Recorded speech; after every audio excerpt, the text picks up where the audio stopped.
ಓಂ ಶ್ರೀಮದ್ಭಗವದ್ಗೀತಾ ಅಥ ಪಂಚಮೋಧ್ಯಾಯಃ ಕರ್ಮಸನ್ಯಾಸಯೋಗಃ.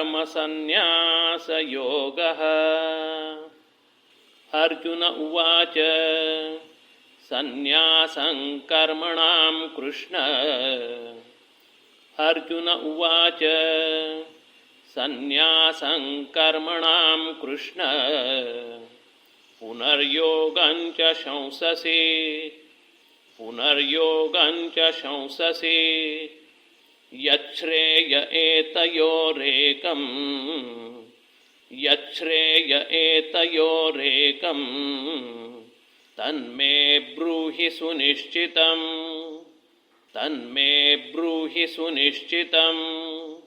ಶ್ರೀಭಗವಾನುವಾಚ ಶ್ರೀಭಗವಾನುವಾಚ ಸನ್ಯಾಸಃ ಕರ್ಮಯೋಗಶ್ಚ ಸನ್ಯಾಸಃ ಕರ್ಮಯೋಗಶ್ಚ ನಿಶ್ರೇಯಸಕರಾವುಭೌ ನಿಶ್ರೇಯಸಕರಾವುಭೌ.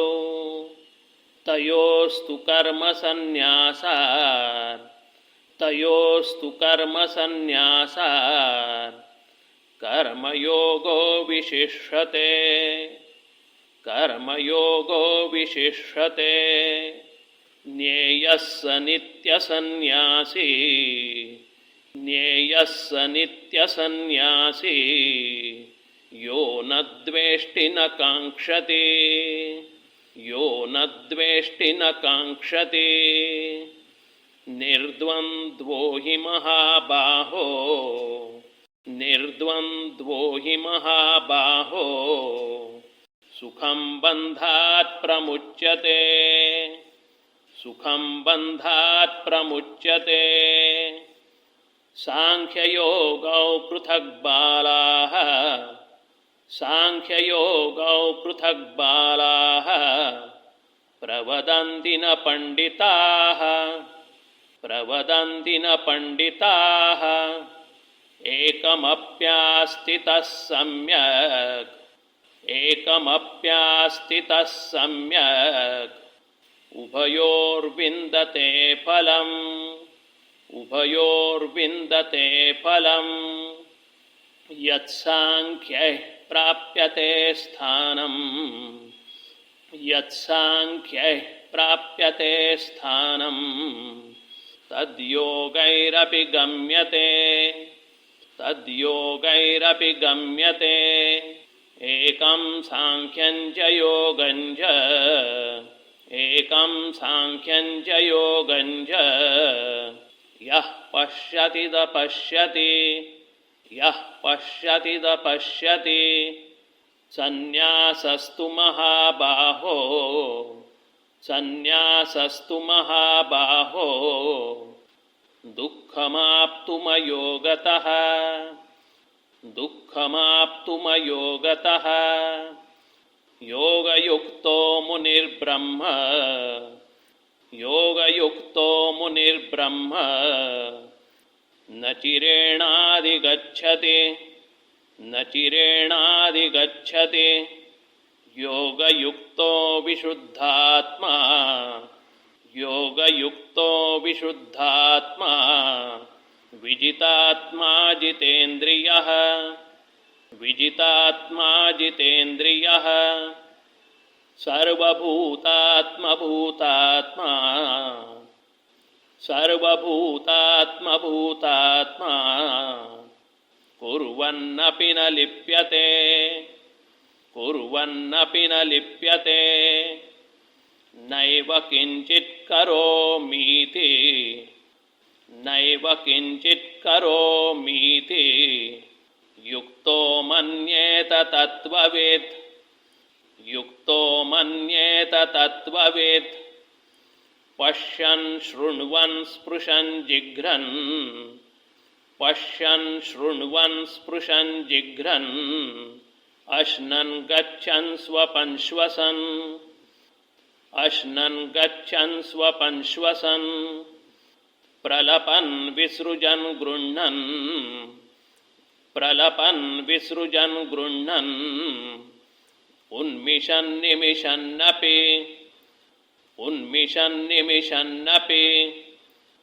इन्द्रियाणीन्द्रियार्थेषु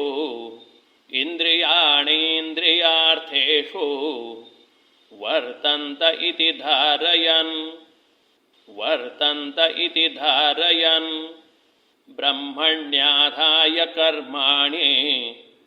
ब्रह्मण्याधाय कर्माणि संगं त्यक्त्वा करोति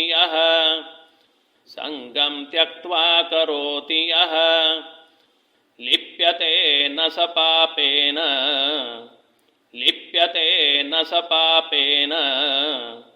पद्मपत्रमिवाम्भस कायेन मनसा बुद्ध्या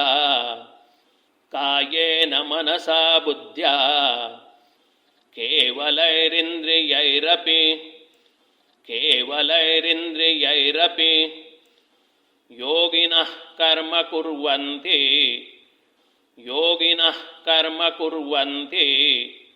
संगं त्यक्त्वात्मशुद्धये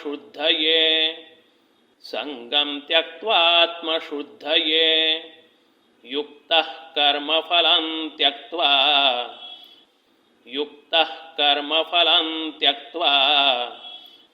शान्तिमाप्नोति नैष्ठिकीम् अयुक्तः कामकारेण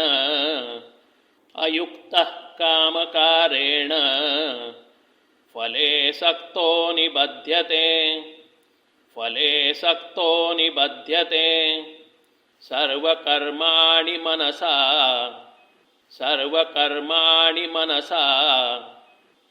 सन्न्यस्यास्ते सुखं वशे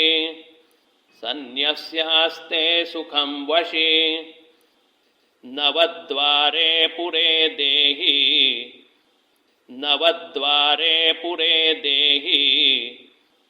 नैव कुर्वन्न कारयन्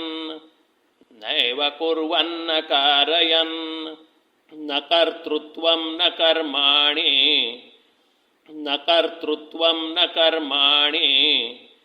लोकस्य सृजति प्रभुः न कर्मफलसंयोगं स्वभावस्तु प्रवर्तते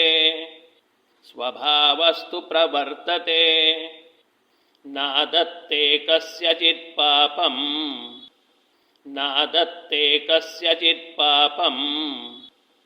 न चैव सुकृतं विभुः अज्ञानेनावृतं ज्ञानं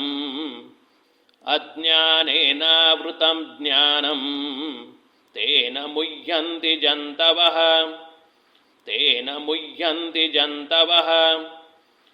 ज्ञानेन तु तदज्ञानं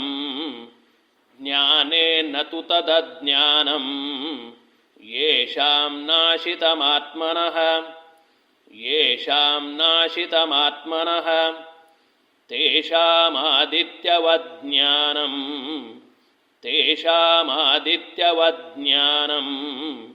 प्रकाशयति तत्परम् तद्बुद्धयस्तदात्मानः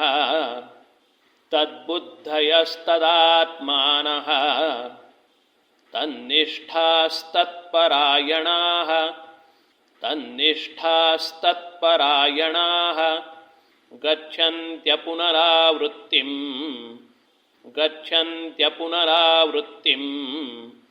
ज्ञाननिर्धूतकल्मषाः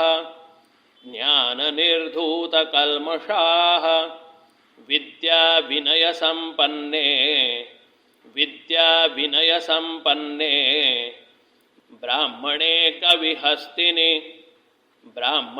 कविहस्तिनि शुनि चैव श्वपाके च पंडिताः समदर्शिनः इहैव तैर्जितः सर्गः इहैव तैर्जितः सर्गः येषां साम्ये स्थितं मनः येषां साम्ये स्थितं मनः निर्दोषं हि समं ब्रह्म निर्दोषं हि समं ब्रह्म तस्माद् ब्रह्मणि ते स्थिताः तस्माद् ब्रह्मणि ते स्थिताः न प्रभृष्येत् प्रियं प्राप्य न प्रभृष्येत् प्रियं प्राप्य नोद्विजेत् प्राप्य चाप्रियं नोद्विजेत् प्राप्य चाप्रियं स्थिरबुद्धिरसम्मूढः स्थिरबुद्धिरसम्मूढः ब्रह्मविद्ब्रह्मणि स्थितः ब्रह्मविद्ब्रह्मणि स्थितः बाह्यस्पर्शेष्वसक्तात्मा बाह्यस्पर्शेष्वसक्तात्मा विन्दत्यात्मनि यत्सुखं विन्दत्यात्मनि यत्सुखं स ब्रह्मयोगयुक्तात्मा स ब्रह्मयोगयुक्तात्मा सुखमक्षयमश्नुते सुखमक्षयमश्नुते ये हि संस्पर्शजा भोगाः ये हि संस्पर्शजा भोगाः दुःखयोनय एव ते दुःखयोनय एव ते आद्यन्तवन्तः कौन्तेय आद्यन्तवन्तः कौन्तेय न तेषु रमते बुधः न तेषु रमते बुधः शक्नोतीहैव यः सोढुम् शक्नोतीहैव यः सोढुम् प्राक्शरीरविमोक्षणात् प्राक्शरीरविमोक्षणात् कामक्रोधोद्भवं वेगं कामक्रोधोद्भवं वेगं स युक्तः स सुखी नरः स युक्तः स सुखी नरः योऽन्तः सुखोऽन्तरारामः योऽन्तः सुखोऽन्तरारामः तथान्तर्ज्योतिरेव यः तथान्तर्ज्योतिरेव यः स योगी ब्रह्मनिर्वाणं स योगी ब्रह्मनिर्वाणं ब्रह्मभूतोऽधिगच्छति ब्रह्मभूतोऽधिगच्छति लभन्ते ब्रह्मनिर्वाणं लभन्ते ब्रह्मनिर्वाणं ऋषयः क्षीणकल्मषाः ऋषयः क्षीणकल्मषाः छिन्नद्वैधायतात्मानः छिन्नद्वैधायतात्मानः सर्वभूतैते रताः सर्वभूतैते रताः कामक्रोधवियुक्तानां कामक्रोधवियुक्तानां यतीनां यतचेतसाम् यतीनां यतचेतसाम् अभितो ब्रह्मनिर्वाणम् अभितो ब्रह्मनिर्वाणम् वर्तते विदितात्मनाम् वर्तते विदितात्मनाम् स्पर्शान् कृत्वा बहिर्बाह्यान् स्पर्शान् कृत्वा बहिर्बाह्यान् चक्षुश्चैवान्तरे भ्रुवोः चक्षुश्चैवान्तरे भ्रुवोः प्राणापानौ समौ कृत्वा प्राणापानौ समौ कृत्वा नासाभ्यन्तरचारिणौ नासाभ्यन्तरचारिणौ यतेन्द्रियमनोबुद्धिः यतेन्द्रियमनोबुद्धिः मुनिर्मोक्षपरायणः मुनिर्मोक्षपरायणः विगतेच्छाभयक्रोधः विगतेच्छाभयक्रोधः यः सदा मुक्त एव सः यः सदा मुक्त एव सः भोक्तारं यज्ञतपसां भोक्तारं यज्ञतपसां सर्वलोकमहेश्वरं सर्वलोकमहेश्वरं सुहृदं सर्वभूतानां सुहृदं सर्वभूतानां ज्ञात्वा मां शान्तिमृच्छति ज्ञात्वा मां शान्तिमृच्छति। ॐ तत्सदिति ॐ तत्सदिति श्रीमद्भगवद्गीतासु श्रीमद्भगवद्गीतासु उपनिषत्सु ब्रह्मविद्यायां योगशास्त्रे श्रीकृष्णार्जुनसंवादे कर्मसन्न्यासयोगो नाम पञ्चमोऽध्यायः। हरिः ॐ।